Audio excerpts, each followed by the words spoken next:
നമസ്കാരം. നമസ്കാരം. ഓരോ ദിവസം കൂടുന്തോറും വി.ഡി. സതീശൻ അതിശക്തനായി മാറുകയാണ്.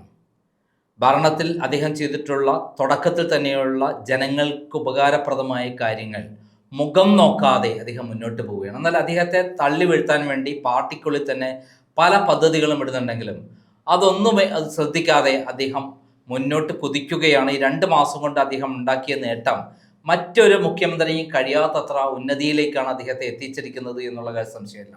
എന്നാൽ അതേ സമയത്ത് പിണറായി വിജയൻ അദ്ദേഹം പാർട്ടിക്കുള്ളിൽ തന്നെ തമ്മിലടിയും മുന്നണിക്കുള്ളിലും അടി നടക്കുന്നു. അദ്ദേഹത്തെ എങ്ങനെ മാറ്റാം എന്നുള്ള ചർച്ച നടക്കുന്നു. ഗോവിന്ദനെ മാറ്റാൻ വേണ്ടിയുള്ള ചർച്ച നടക്കുന്നു.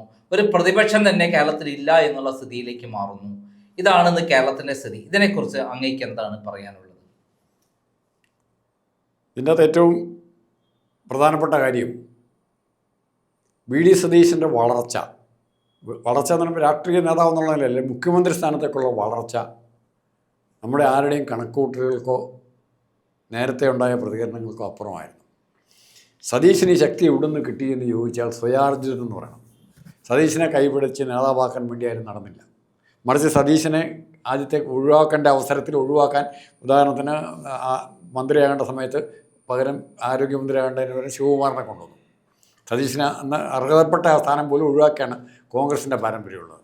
പക്ഷേ ഫലത്തിൽ നിയമസഭയിലെ പ്രസംഗങ്ങളും നിയമസഭയിലെ അഭിപ്രായ പ്രകടനങ്ങളും പോരാട്ടങ്ങളും അതിലേറ്റവും പ്രധാനപ്പെട്ടത് കേരളത്തിൽ എല്ലാവരും കൊണ്ടുനടക്കുന്ന മാധ്യമങ്ങൾ ഉൾപ്പെടെയുള്ളവർ ഭയങ്കരമായിട്ട് കൊണ്ടുനടക്കുന്ന സാമ്പത്തിക രംഗത്തെ അതികായൻ ബുദ്ധിജീവി എന്ന് പറയുന്ന തോമസ് ഐസക്കുമായിട്ടുള്ള ലോട്ടറി വിഷയത്തിലുള്ള സംവാദം ഉണ്ടായിരുന്നു.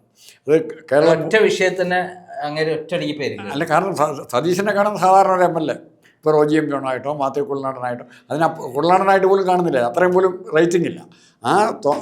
ഇയാൾ ഇവിടെ ചർച്ചയ്ക്ക് ആരും വെല്ലുവിളിച്ചു? തോമസ് ഐസക്ക് വെല്ലുവിളിക്കുക. തോമസ് ഐസക്കിന് അറിയാം സതീശനൊന്നും അല്ല, സതീശനെ കരിയേപ്പില പോലെ എടുത്ത് കളയാവുന്നുള്ള ധൈര്യത്തിൽ വന്ന് അവസാനം ഉത്തരം മുട്ടി മടങ്ങിപ്പോകുന്ന തോമസ് ഐസക്ക് സതീശനെ കൈപിടിച്ച് ഉയർത്തുകയായിരുന്നു. ആ രംഗമൊന്ന് കാണാമായിരുന്നു. അന്നത്തെ ആ ചർച്ച, അതിന് ശേഷമുള്ള സ്ഥിതികളും കാണണം. പിന്നീട് നിയമസഭയിലെ ഓരോ പ്രസംഗങ്ങളും, മുഖ്യമന്ത്രിയായിട്ടുള്ള ഏറ്റുമുട്ടലുകൾ, ഇതെല്ലാം ഓരോ സമയത്തും സന്ദർഭത്തിലും സതീശൻ ഇവരെ നിയമസഭയിൽ തന്നെ അന്ന് തന്നെ ഒരു മുഖ്യമന്ത്രിയുടെ രീതിയിൽ സതീശൻ സംസാരിക്കാൻ തുടങ്ങി. അതായത് അദ്ദേഹം അവതരിപ്പിക്കുന്ന ഓരോ വിഷയങ്ങളും പഠിച്ച് അതിൻ്റെ അടിത്തട്ട് വരെ പോയി തപ്പിയെടുക്കുന്ന കാര്യങ്ങളാണ്.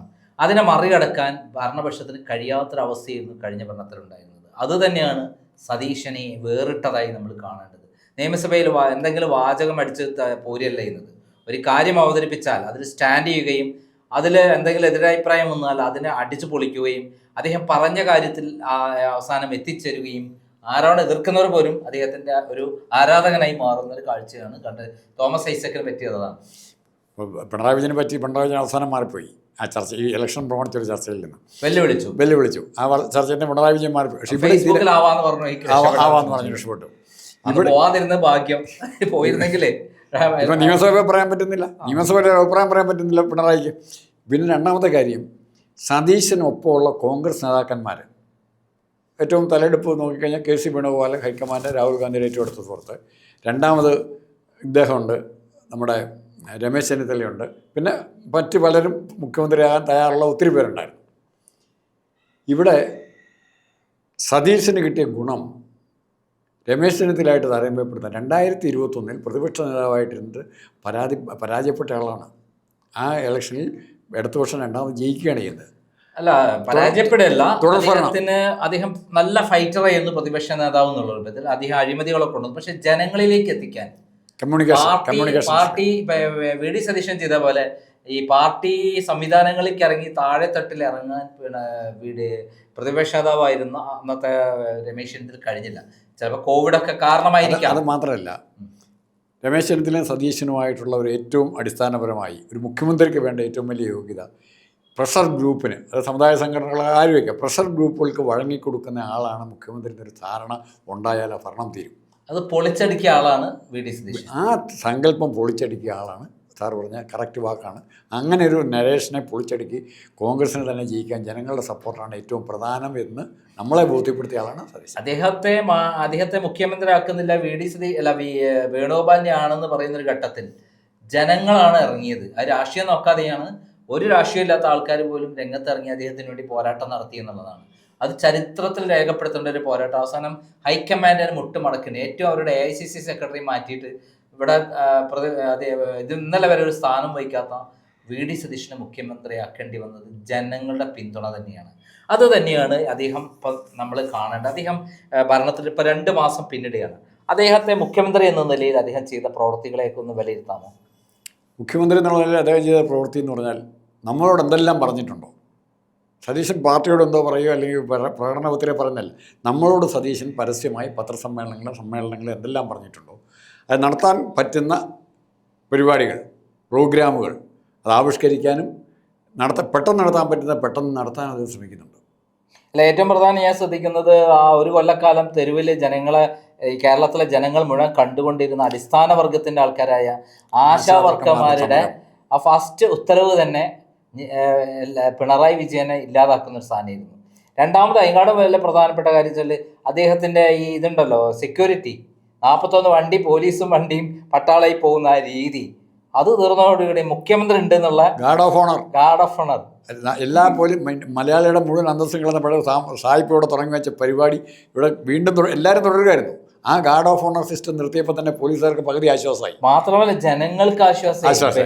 ജനങ്ങൾ ബന്ദികളാക്കിയിട്ടല്ലേ അത് പിണറായി പോകാറുള്ളത്. അതോടെ പിണറായി VD സതീശനും പിണറായിയും തമ്മിലുള്ള ഒരു വ്യത്യാസം ജനങ്ങൾ തിരിച്ചറിഞ്ഞു. ഒരു മനുഷ്യനായ മുഖ്യമന്ത്രിയും യന്ത്രത്തെ പോലെ പ്രവർത്തിക്കുന്ന ഒരു സ്റ്റാലിനിസ്റ്റ് മുഖ്യമന്ത്രിയും തമ്മിലുള്ള വ്യത്യാസം ഇവിടെ തിരിച്ചറിയുക. അതിനുശേഷമാണ് ഈ ആലപ്പുഴയിലെ സംഭവം. ഫസ്റ്റ് അദ്ദേഹത്തിൻ്റെ പത്രസമ്മേളനം ആദ്യത്തെ തീരുമാനം, മന്ത്രിസഭാ തീരുമാനം, ആലപ്പുഴയിലെ തൻ്റെ കുട്ടികളെ അടിച്ച സംഭവത്തിൽ അദ്ദേഹം പറഞ്ഞിട്ടുണ്ട്, ഞങ്ങൾ മറക്കില്ല ഞങ്ങൾ എന്ന് പറഞ്ഞാൽ അതിന് ഉത്തരവിട്ട് അതിന് പരിഹാരമുണ്ടാക്കി അവരെ അപ്പോൾ തന്നെ അറസ്റ്റ് ചെയ്തല്ലോ. അവർക്ക് ജാമ്യം കിട്ടിയതൊക്കെ പോട്ടെ, പക്ഷെ അതിലിപ്പോൾ ADG അജിത് കുമാറിനെ ആണ് അതിൻ്റെ അകത്ത് ഏറ്റവും അതുകൊണ്ട് ആവാൻ പോണത്. അതുകൂടെ പൂർത്തിയായി കഴിഞ്ഞാൽ അതൊരു ചരിത്രമായി മാറും. അതോടൊപ്പം തന്നെയാണ് ഏറ്റവും പ്രധാനപ്പെട്ട കാര്യം അദ്ദേഹം നടപ്പിലാക്കിയിട്ടുള്ളത്. കേരളയിൽ അദ്ദേഹം എടുത്ത് വലിച്ചെറിഞ്ഞു, കേസുകളും വലിച്ചെറിഞ്ഞു. അല്ല, ഇനിയിപ്പം വസ്തു പണയം വെക്കാനോ കല്യാണത്തിന് വേണ്ടി പണയം വെക്കാനോ അത്യാവശ്യം വിൽക്കാനോ വരെ ആൾക്കാർക്ക് മറ്റേ രീതി കിടക്കുന്നിടത്തോളം കാലം വിൽക്കാനും പറ്റിയില്ല, മേടിക്കാനും പറ്റിയില്ല. ഡെഡായിട്ട് കിടക്കായിരുന്നു വസ്തു മുഴുവൻ, ആർക്കും തീരെ പാവപ്പെട്ടവരുടെയൊക്കെ. പക്ഷേ ആ സിറ്റുവേഷൻ മാറ്റിയിട്ട് അതിൻ്റെ പേരിലുള്ള മുഴുവൻ ലീനും ലൈബിലിറ്റിയും ഗവൺമെൻറ്റിന് ഈ വസ്തുവിൻ്റെ മേലെ യാതൊരു ഇതുമില്ല എന്നുള്ള പരസ്യമായിട്ട് അത് ഡിസോൺ ചെയ്തു കംപ്ലീറ്റ്. അതുമായിട്ട് ബന്ധപ്പെട്ട എല്ലാം അതൊരു സുപ്രധാനമായ തീരുമാനം, അതൊരു ഭയങ്കര തീരുമാനമാണ്. പിന്നെ നമ്മളിപ്പോൾ ഏറ്റവും പ്രധാനമായി കണ്ട 5,07,000 കോടി രൂപയാണ് പിണറായി വിജയൻ ബാലൻസ് കടാക്കി വെച്ചിരിക്കുന്നത്. ഉമ്മൻചാണ്ടി പോകുമ്പോൾ 1,40,40,000 കോടിയായിരുന്നെങ്കിൽ 3,67,000 കോടിയാണ് 10 വർഷം കൊണ്ട് പിണറായി വിജയൻ മുടിപ്പിച്ച് ഇവിടുന്ന് പോയിരിക്കുന്നത്. അപ്പോൾ ഇതെങ്ങനെ കവർ ചെയ്യും? ഞാൻ അതിനെ തിരിച്ച് സാറിനോട് ചെറിയ ചോദ്യം, നമുക്ക് ഡിസ്കഷന് വേണ്ടി, അല്ലെങ്കിൽ നമുക്ക് പരിചയമില്ല വേറെ ആരെങ്കിലും നമ്മളെ കേൾക്കുന്നവരൊന്ന് വിളിച്ച് പറഞ്ഞാലും മതി. ഈ 5,70,000 കോടി കടം എന്ന് പറയുമ്പം ഇതെവിടെയാണ് പോയിരിക്കുന്നത്? ഈ കാശ് ഏത് മേഖലയിലേക്ക് ഈ കാശ് പോയിട്ടുണ്ട്? ഒരു പദ്ധതിയും പുതുതായിട്ട് വന്നിട്ടില്ല. ഉമ്മൻചാണ്ടി കൊണ്ടുവന്ന പദ്ധതികളല്ലാതെ പുതുതായിട്ട് ഒന്നും തന്നെ പിണറായി വിജയൻ കൊണ്ടുവന്നിട്ടില്ല എന്നുള്ളതാണ്. എന്നാൽ എല്ലാവർക്കും ശമ്പള വർധന കൊടുത്തു. നെൽകൃഷിക്കാർക്ക് പോലും കോമ്പൻസേഷൻ കൊടുത്തിട്ടില്ല. നെൽകൃഷിക്കാർക്ക് കളക്ട് ചെയ്ത നെല്ലിന് എല്ലാവർക്കും ഡ്യൂസാണ്. 40,000 പേർക്ക് ഇപ്പോഴും കിട്ടാൻ കിടക്കുകയാണ്. അപ്പോൾ അത്രയും ഡ്യൂസ് ഉണ്ടായിട്ട് പോലും അപ്പോൾ ഈ കടം മേടിച്ച പൈസ എന്ത് ചെയ്തു എന്ന് അറിയണ്ടേ? ആർക്ക് വേണ്ടിയാണ് കടം മേടിച്ച്? അത് സർക്കാരിനോട് പറയാൻ, അല്ലെങ്കിൽ ജനങ്ങളോട് പറയാൻ ബാധ്യതപ്പെട്ടതായിരുന്നു പിണറായി വിജയൻ. അത് നമ്മുടെ ധവളപത്രത്തിലും വന്നിട്ടില്ല. ഈ പണത്തിന് സാറിൻ്റെ കയ്യിൽ ഒരാളുടെ സ്റ്റേറ്റ് ബാങ്ക് ഓഫ് ഇന്ത്യയിൽ നിന്ന് 10 കോടി എടുത്തു കഴിഞ്ഞാൽ അത് എവിടെ ചിലവാക്കുന്നറിയണം. ഇത് നമുക്കറിയത്തില്ല. ഈ 5,70,00,000 രൂപ എങ്ങനെ കടമുണ്ടായി എന്ന് പറയാൻ പറ്റുമോ? അല്ല, അതോടൊപ്പം തന്നെ അദ്ദേഹം ചെയ്തൊരു വലിയ അവരൊരു പ്രഖ്യാപിത ഇതുണ്ടല്ലോ, ഈ രാഹുൽ ഗാന്ധി പ്രഖ്യാപിച്ച സ്ത്രീകൾക്ക് സൗജന്യ യാത്ര അതുണ്ടാക്കിയൊരു ഇമ്പാക്റ്റ് ഉണ്ടല്ലോ. സ്ത്രീകൾ കംപ്ലീറ്റ് VD സതീശൻ്റെ ആരാധകരായി മാറി. അതിന് കിട്ടിയ ഗുണം, സതീശന് കിട്ടിയ ഗുണം, ഇത് നടപ്പിക്കലെന്നും പ്രായോഗികമല്ലെന്നും ഇത്രയും നട്ടത്തിലോടുന്ന KSRTC കൊണ്ട് ഒരു ദിവസം പോലും ഇവരെ ഫ്രീ ആയിട്ട് കൊണ്ടുപോകാൻ പറ്റില്ല.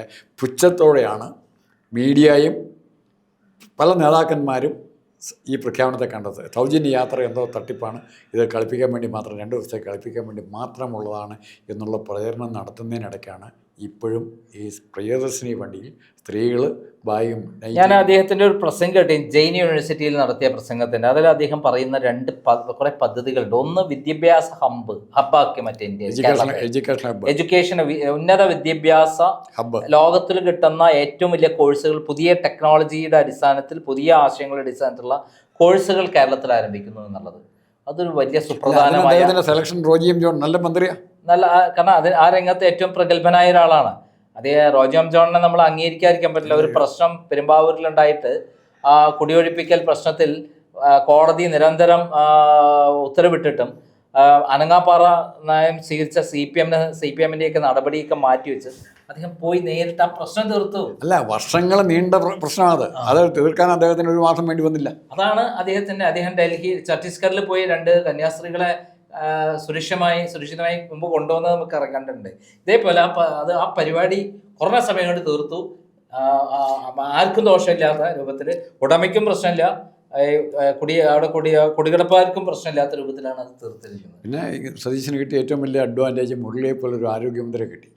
സമ്മതിക്കേണ്ട ഒരു കാര്യമാണ് മുരളി. കാരണം വീണ ജോർജിനെ പോലെ ഒരു വിഴുപ്പ് വേണ്ടത്തെ കൊണ്ടുവച്ച് പിണറായി വിജയന് കുഴലൂത്ത് മാത്രം നടത്തിയിരുന്ന സ്ഥാനത്ത് കൃത്യമായി പ്രവർത്തിക്കുന്ന, ആരോഗ്യ മേഖലയെ കണ്ടറിഞ്ഞ് ഇറങ്ങിച്ചെന്ന് അവിടുത്തെ പ്രശ്നങ്ങൾ പരിഹരിക്കുന്ന, അവിടുത്തെ പ്രശ്നങ്ങളൊക്കെ ഇതറിയുമ്പോഴേക്കല്ലേ പരിഹരിച്ചു പോയത്.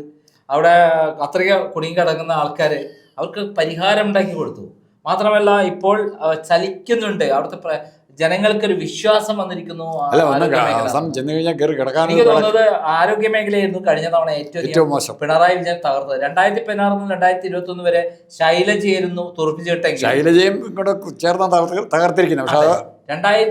ഉണ്ടെങ്കിൽ ജനങ്ങളുടെ മുന്നിൽ ആരോഗ്യ മേഖലയിൽ അവർ ഓടി നടന്ന് പ്രവർത്തിച്ചിരുന്നു. പക്ഷെ 2021 മുതൽ 2026 വരെ ശരിക്കും പിണറായി വിജയനെ തകർക്കുന്നതിൽ ഏറ്റവും മുൻപന്തിയിൽ പങ്കുവച്ചത് വീണ ജോർജാണ്. ആ സ്ഥലത്ത് ഇപ്പോൾ ആരോഗ്യ മന്ത്രിയുണ്ട്, ഒരു വിശ്വാസം ജനങ്ങളിൽ ഉണ്ടാക്കിയിരിക്കുന്നു. അദ്ദേഹം ആ കാര്യത്തിൽ ഉണ്ടാക്കിയ ചലനം വി ഡി സതീശന് വലിയ നേട്ടമാണ് ഉണ്ടാക്കിയിരിക്കുന്നത്. അദ്ദേഹത്തിൻ്റെ സെലക്ഷൻ കെ മുരളീധരൻ അവിടെ സ്ഥാനത്ത് കൊണ്ടാക്കിയത് അത് വലിയൊരു ചലനം തന്നെയാണ്. അതുപോലെ രമേശ് ചെന്നിത്തല തന്നെ ആഭ്യന്തരമന്ത്രിയാക്കിയ തൂഫാൻ്റെ കാര്യത്തിൽ ഉണ്ടാക്കിയുള്ളൊരു ചലനം അത് 100% വി ഡി സതീശന് ഗുണമാണ്, മൈലേജ് ഉണ്ടാക്കിയിരിക്കുന്നു എന്നുള്ള. എന്തൊക്കെ പറഞ്ഞാൽ വി ഡി സതീശന്റെ നേട്ടമാണല്ലോ അതൊക്കെ. രമേശ് ചെന്നിത്തലയാണ് പ്രവർത്തിക്കുന്നതെങ്കിലും ഒരു കൂട്ടായ്മയാണുള്ളതെല്ലാം. പിന്നെ ഈ 5,07,000 കോടി രൂപ കടം എങ്ങനെ പരിഹരിക്കാം, കേരളത്തെ എങ്ങനെ വികസനത്തിലേക്ക് കൊണ്ടുപോകാം എന്നുള്ള ഒരു പ്രസംഗം ആണ് ഞാൻ കേട്ടിട്ടുള്ളത്. അദ്ദേഹം നിയമസഭയിലും ആ കാര്യം പറഞ്ഞിട്ടുണ്ട്. ഈ സമുദ്രത്തെ, കേരളത്തിലെ അറബിക്കടലാണ് തിരുവനന്തപുരം കാസർഗോഡ് വരെ നീണ്ടു നിവർന്ന് കിടക്കുന്നത്. അവിടെ തുറമുഖങ്ങൾ, പുതിയ തുറമുഖങ്ങൾ വരിക, ഇൻഫ്രാസ്ട്രക്ചർ വരിക, ടൂറിസം ഡെവലപ്പ് ചെയ്യുക, അതോടെ പുതിയ പദ്ധതികൾ കൊണ്ടുവരിക, സമുദ്രത്തെ ഉപയോഗിച്ചുകൊണ്ട് ഒരു വലിയ പദ്ധതികളാണ് അദ്ദേഹം പ്ലാൻ ചെയ്യുന്നത്. അദ്ദേഹത്തിന് വലിയ വിഷനാണെന്നാണ് അദ്ദേഹം ആ പ്രസംഗത്തിൽ പറയുന്നത്. അതോടൊപ്പം തന്നെ കേരളത്തിലെ ടൂറിസം ഡെവലപ്പ് ചെയ്യുന്നതുമായിട്ടുള്ള അദ്ദേഹത്തിൻ്റെ വിഷൻ ഉണ്ടല്ലോ, കേരളത്തെ പെട്ടെന്ന് ഡെവലപ്പ് ചെയ്ത് 5 വർഷം കൊണ്ട് നമ്മൾ കാണാത്ത രൂപത്തിലേക്ക് ഈ വരുമാനം കിട്ടാനുള്ള മേഖലയ്ക്ക് മാറ്റി. ഈ രണ്ട് പ്രശ്നത്തിൽ അദ്ദേഹം സജസ്റ്റ് പല സ്കീമുകൾക്കുള്ള ഏറ്റവും വലിയ പ്രത്യേകത, സംസ്ഥാനത്തിന് ഇപ്പം നിലവിലിരിക്കുന്നതിനേക്കാൾ കൂടുതൽ എക്സ്ട്രാ ബാധ്യതകൾ ഉണ്ടാക്കുന്നില്ല. അവിടുന്ന് തന്നെ റവന്യൂ ജനറേറ്റ് ചെയ്യുക, അല്ലെങ്കിൽ അതിനെ പറ്റി ആൾക്കാരെ കണ്ടെത്തി നടപ്പാക്കാനാണ് നോക്കുന്നത്. ഇപ്പോൾ വിഴിഞ്ഞം എക്സ്ട്രാ ഇവിടെ നിന്ന് വീണ്ടും ഒരു 10 ലക്ഷം കൂടെ കടമെടുക്കുകയാണെങ്കിലോ 1 ലക്ഷം കോടി കൂടെ കടമെടുക്കാൻ വീണ്ടും കടം കൂടുകയുള്ളൂ. അത്തരം മാർഗം സ്വീകരിക്കുന്നതിന് പകരം അത് ഇവരുടെ തോമസ് ഐസക്കിൻ്റെ ഒരു പോളിസി ഉണ്ടാണ്, അത് നേരെ തിരുത്തി. എങ്ങനെ pump more money into markets, എങ്ങനെയെങ്കിലും നിങ്ങൾ കടം മേടിച്ചാലും പൈസ മാർക്കറ്റിലെത്തി. അതാവട്ടെ, നമ്മൾ വി ഡി സതീശൻ ശക്തനായി ജനങ്ങളുടെ ഒരു ആരാധനാമൂർത്തിയായിട്ട് വളരുമ്പോൾ, ഒരു ദൈവതുല്യനായിട്ട് അദ്ദേഹം വളരെയാണ് മനസ്സിനുള്ളിൽ. പിണറായി വിജയനെ പോലെ ഒരു ഭീകരനെ പോലെയല്ല. എന്നാൽ പിണറായി വിജയൻ്റെ സ്ഥിതി എന്താണ്? പിണറായി വിജയൻ എന്നോട് ചോദിച്ച ഒറ്റ വാചകത്തിൽ ഉത്തരം പറയും, കാസ്റ്റിംഗ് ഓപ്പോസിഷൻ ലീഡർ. കാരണം കാസ്റ്റിംഗ് സ്പീക്കർ എന്ന് പറയുന്നത് നമ്മുടെ AC ജോസിനെ കുറിച്ചാണ്. അദ്ദേഹത്തിൻ്റെ വോട്ട് കൊണ്ടാണ് കരുണാകരൻ്റെ മന്ത്രിസഭ പല കാലങ്ങളും നിന്നിരുന്നത്. അതുപോലെ ഇദ്ദേഹത്തിൻ്റെ തന്നെ വോട്ടുകൂടെ വേണ്ടി വന്നു, പിണറായി വിജയന് സ്വന്തം വോട്ടുകൂടെ വേണ്ടി വന്നു ഓപ്പോസിഷൻ ലീഡർ ആകാൻ പോലും സർവശക്തനായ പിണറായിക്ക്. അതായത് പോളിറ്റ് ബ്യൂറോ ഒക്കെ ഇയാളുടെ സ്റ്റെപ്പിൻ്റെ ഒച്ചയൊക്കെ നടന്നില്ലെന്ന് ഒച്ച കേൾക്കുമ്പോൾ ഒരാൾ വെച്ച് എല്ലാവരും എഴുന്നേക്കുമായിരുന്നാണ് പറഞ്ഞത്, പോളിറ്റ് ബ്യൂറോ മെമ്പേഴ്സ് പോലും. യെച്ചൂരി മാത്രം. ഞാൻ ഒറ്റ വീട് പറയുകയാണെങ്കിൽ അദ്ദേഹം ഒരു മാനസിക നില തെറ്റിയിട്ട് അദ്ദേഹത്തിന് എങ്ങനെ നേരിടണം എന്നറിയാതെ അദ്ദേഹം പ്രശ്നത്തിന് നടുവിലാണ്. മാത്രമല്ല പാർട്ടിക്കുള്ളിൽ സാധാരണ പ്രവർത്തകർ പോലും പരമദണ്ഡി എന്ന് പറഞ്ഞുകൊണ്ടുള്ള സംഭാഷണം പറയുന്നു. അദ്ദേഹം പറഞ്ഞ അതേ വഴിച്ചിട്ട് ചെറ്റ, പരമാറി എന്ന് പറഞ്ഞുകൊണ്ട് സാധാരണ മെമ്പർമാർ അദ്ദേഹത്തെ അധിക്ഷേപിക്കുന്നു.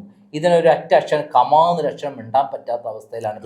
ദേഷ്യപ്പെട്ടു വീണ്ടും ഒന്നുകൂടെ. അല്ല, ആ ദേഷ്യപ്പെട്ടതൊക്കെ തന്നെ അണികൾ പേടി കൊണ്ട് ദേഷ്യപ്പെട്ടത്. അല്ല, ഡൽഹിയിൽ പോയപ്പോൾ പത്രക്കാരോട് ഇതൊക്കെ അണികളാണ് ഇപ്പോൾ ചോദ്യം ചെയ്യുന്നത്. മുമ്പ് അണികൾ മിണ്ടാറില്ലായിരുന്നു. ഇപ്പോൾ പത്രക്കാരില്ല, അങ്ങനെ അത്ര വിശ്വസ്ത പത്രക്കാരില്ല. റിപ്പോർട്ടർ ചാനലും കൈരളിയും കാണും, വേറെ ആരും കാണിയില്ല. അല്ല, മൊത്തത്തിൽ പിണറായി മാനസിക നില തെറ്റി ഒറ്റപ്പെട്ട് അദ്ദേഹത്തെ ഏത് സമയത്തും മാറ്റാം, ഏത് സമയത്ത് അറസ്റ്റ് ചെയ്യാം, മകളെ അറസ്റ്റ് ചെയ്യാം എന്നുള്ള ഒരു അവസ്ഥയിൽ മാത്രമാണ് നടക്കുന്നത്. CPM-ൻ്റെ ഉള്ളിൽ കലാപം ശക്തമായിരിക്കുകയാണ് എന്നുള്ളതാണ് സത്യം. അല്ല, നാളെ എന്ത് എന്നുള്ള അനിശ്ചിതത്വം പിണറായി ബാധിച്ചു. നാളെ എന്ത് പാർട്ടിക്കും അതേപോലെ വന്നിരിക്കുന്നു. പാർട്ടിക്കും അത് പിണറായിയെ ഇനി ബാധിച്ചിരിക്കുന്നു. പിണറായിക്ക് യാതൊരു പാർട്ടിயின் മുകളിൽ കൺട്രോൾ പോയിരിക്കുന്നു. പാർട്ടിയെ ഇങ്ങനെ പാർട്ടിയിൽ ഇദ്ദേഹത്തെ സഹായിക്കാൻ, അല്ലെ പൊതുപ്രവർത്തന രംഗത്ത് ഇദ്ദേഹത്തെ സഹായിക്കാൻ ആരാ ഉള്ളത്? അജിത് കുമാറിന് ഇപ്പോൾ സ്വന്തം കാര്യം നോക്കണം. അങ്ങനെ മുഴുവൻ കാര്യങ്ങൾ ഇപ്പോൾ നമ്മൾ വേറൊരു കാര്യങ്ങൾ അടുത്ത എപ്പിസോഡ് ചെയ്യാൻ ഇപ്പോൾ ചെയ്യാറായിട്ടില്ല. എന്നാൽ പോലും നമുക്ക് പറഞ്ഞു വയ്ക്കാം. PCCയെ പറ്റി ഒരു വാചകം കേൾക്കുന്നുണ്ട്. ഇപ്പോൾ PCCനെ പാർട്ടി ഒഴിവാക്കി, ജനങ്ങളെ ഒഴിവാക്കി, പിണറായി പോലും അവസാനം ഒഴിവാക്കി. ഇപ്പോൾ PCC എന്തെടുക്കുന്നു, അല്ല PCC എന്താണ് ഇപ്പോഴത്തെ പരിപാടി? അവിടെ കണ്ണൂർ വക്കീലായിട്ട് പ്രാക്ടീസ് ചെയ്യണോ, അതോ പാർട്ടിയായിട്ട് ഏതെങ്കിലും? അതിലൊരു വാർത്തയും പുറത്തേക്ക് വരുന്നില്ല. എന്തായാലും പിണറായി വിജയൻ ഒറ്റപ്പെട്ടിരിക്കുന്നു. PCC പിണറായിയുടെ തടവിലാണ്. സാധ്യതയുണ്ട്. കാരണം പുറത്തിറങ്ങിയ PCCയും കൂടെ കാര്യങ്ങൾ പറയാൻ പോയി കഴിഞ്ഞാൽ ഇടപാട് തീരും. എന്തായാലും രാജീവ് പൊട്ടിച്ചത്, അതേപോലെ നമ്മുടെ നിയമസഭയിൽ എന്താ വാ തുറക്കാത്തത് എന്ന് പറയുന്ന ഒരു അവസ്ഥ ഒരു കേരളത്തിൽ ആദ്യമായി കാണാൻ നിയമസഭയിൽ. ഈ 2 മാസം കൊണ്ട് പിണറായി വിജയൻ എന്ന് പറയുന്ന ഒരു സംഭവം ശരിക്കൊരു മാനസിക നില തെറ്റിയിട്ടുള്ള, എല്ലാം തകർന്നവനെ പോലെ ഒറ്റപ്പെട്ട് ആരും സഹായമില്ലാതെ എല്ലാവരും അകറ്റി നിർത്തുന്ന ഒരു സാധനമായി, കല്ലെറിയുന്ന ഒരു സാധനമായി മാറി എന്നുള്ളതാണ് സത്യം. അതേസമയത്ത് VD സതീശൻ അജയ്യനായി മാറി ഈ 2 മാസം കൊണ്ട് എന്നുള്ളതാണ് നമുക്ക് വിലയിരുത്താവുന്ന കാര്യം. ഇനി വേറൊരു കാര്യം കൂടെ പറയാം. പിണറായി വിജയൻ സ്വപ്നം കണ്ട 3 ടേം ചിലപ്പോൾ VD സതീശൻ പൂർത്തീകരിച്ചാൽ അത്ഭുതപ്പെടണ്ട. അല്ല, വേറൊരു കാര്യം കൂടെ നമ്മൾ കണ്ട BJPയുടെ സ്ഥിതി. BJPയുടെ സ്ഥിതി എന്താ വെച്ചാൽ, നമ്മൾ വിചാരിച്ച 3 MLA-മാരെ ഇനിയിപ്പോൾ ഒരു 30 MLA-മാരിൽ കേരളത്തിൽ ഭരണം പിടിച്ചെടുക്കുന്നൊക്കെയാണ് പ്രതീക്ഷ. പക്ഷേ രാജീവ് ചന്ദ്രശേഖരനെ കുറിച്ചുള്ള ആരോപണം വന്നിരിക്കുന്നത് വലിയ ഞെട്ടിക്കുന്നതാണ്. അവിടെ വന്ന ഏകദേശം 1000 കോടിയായിട്ട് പ്രാവശ്യം മൊത്തം കേരള ഇലക്ഷന് വന്നു എന്നുള്ളതൊക്കെയാണ് കേൾക്കുന്നത്. അതിൽ പകുതിയും അദ്ദേഹം അടിച്ചുകൊണ്ടോയി എന്നാണ് BJP എന്നുള്ള വൃത്തങ്ങൾ തന്നെ പ്രചരിപ്പിക്കുന്നത്.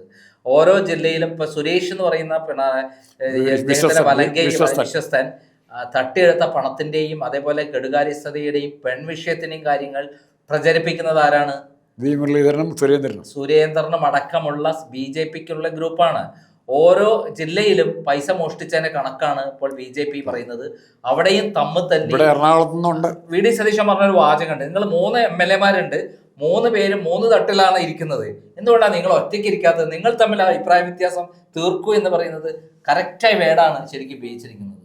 എന്തായാലും ഇത് പ്രതിപക്ഷമില്ല, BJP-യാണ് തമ്മിലടിച്ച് തീർന്നിരിക്കുന്നു. അതേ സമയത്ത് VD സതീശൻ പാർട്ടിക്കുള്ളിൽ പലതരത്തിൽ അദ്ദേഹത്തെ തകർക്കാൻ ശ്രമിക്കുന്നുണ്ട്. അതൊക്കെ പുല്ലുവില കൽപ്പിച്ചു ഓരോ ദിവസവും ജനങ്ങൾക്ക് വേണ്ടി പ്രവർത്തിക്കുന്ന ഒരാളായി മാറി അദ്ദേഹം അജയ്യനായി മാറിയിരിക്കുന്നു എന്നുള്ളതാണ്.